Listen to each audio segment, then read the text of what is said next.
Hi, welcome to The Road Home to You. I'm Brandy Gable, joined by my husband Matt. We'd like to invite you to join us as we have real conversations about truth, grace, and living out our Christian faith. If you have a messy past, struggle with the idea of being the perfect Christian, or are simply curious about just what Christianity is, you're at the right place. Listen, we don't claim to have all the answers, but we're excited to have real conversations that deal with topics that matter. So, grab a drink, buckle up, and let's head on down that long road home.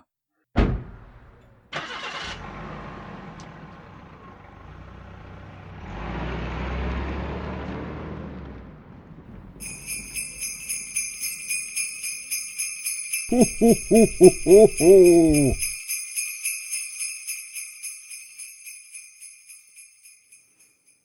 Hi, welcome to The Road Home to You for a special edition of our Christmas story time. I am Brandy Gable, and I'm so glad that you guys joined us tonight. It is, in fact, Christmas Eve, and I have a very special story for you, one that I am sure you all know so well. But I want to give a little bit of background to it first. Again, this was a story that I found on familychristmasonline.com, and I'm just going to read the introduction that they gave to it. The poem that saved Christmas. Well, almost. Of all the classic Christmas readings, this poem probably has the most colorful history. We know when it was first published, but there is some controversy about who actually wrote it in the first place.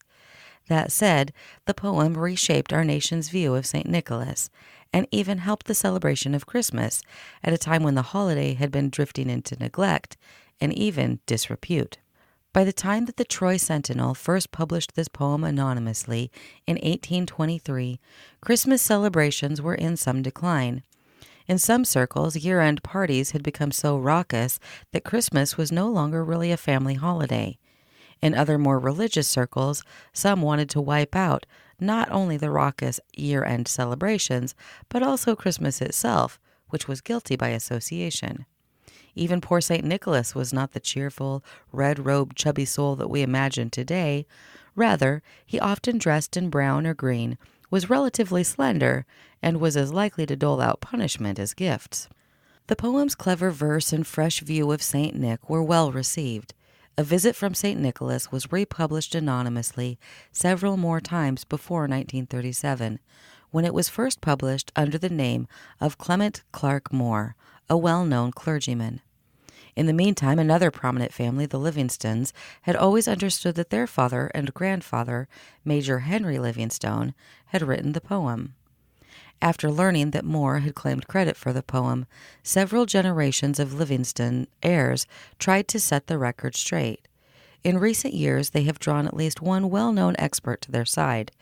Still, most current publications follow the tradition of giving Clement C. Moore credit for the work.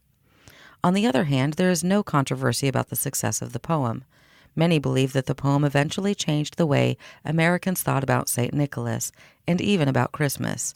From the first publication, the poem's refreshing approach, cheerful imagery, and memorable lines caught the imagination of young and old.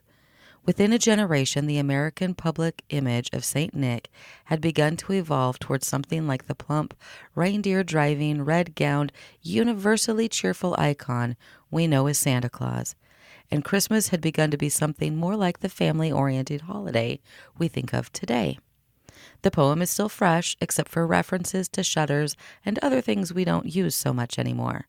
A Visit from St. Nicholas could have been written in our lifetimes instead of nearly 2 centuries ago. In fact, Dr. Seuss used the same rhythm in much of his poetry, including How the Grinch Stole Christmas. Even the authorship controversy has generated some very positive side effects. During their many hours of research, the Livingstone heirs have studied just about every version of the poem that was published between 1823 and 1917, adding to a wealth of knowledge on related subjects. And they've published many pages of beautiful illustrations on their family website. And now, without further ado, a visit from St. Nicholas. 'Twas the night before Christmas when all through the house not a creature was stirring, not even a mouse. The stockings were hung by the chimney with care, in hopes that St. Nicholas soon would be there. The children were nestled all snug in their beds, while visions of sugar plums danced in their heads, and Mamma in her kerchief and I in my cap had just settled down for a long winter's nap.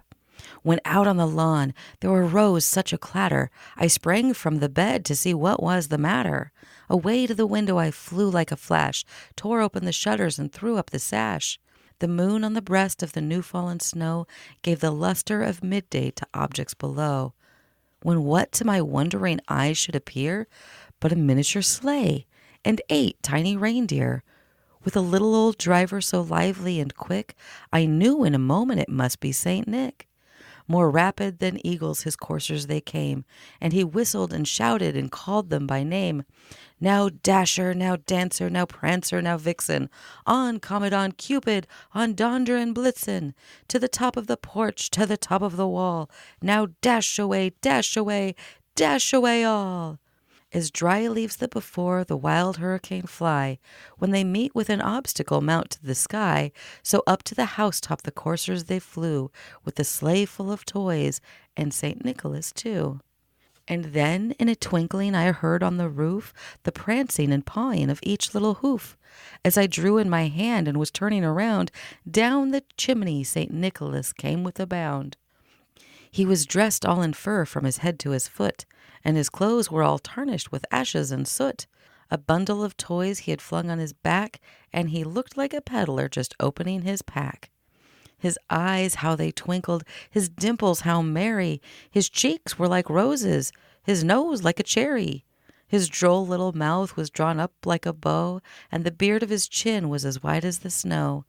The stump of a pipe he held tight in his teeth, and the smoke had encircled his head like a wreath. He had a broad face and a little round belly that shook when he laughed like a bowl full of jelly. He was chubby and plump, a right jolly old elf, and I laughed when I saw him in spite of myself. A wink of his eye and a twist of his head soon gave me to know I had nothing to dread. He spoke not a word, but went straight to work, and filled all the stockings, then turned with a jerk, and laying his finger aside of his nose, and giving a nod, up the chimney he rose. He sprang to his sleigh, to his team gave a whistle, and away they all flew like the down of a thistle. But I heard him exclaim, ere he drove out of sight, "Happy Christmas to all, and to all a good night." Merry Christmas, everybody. Love God, love people, pray hard.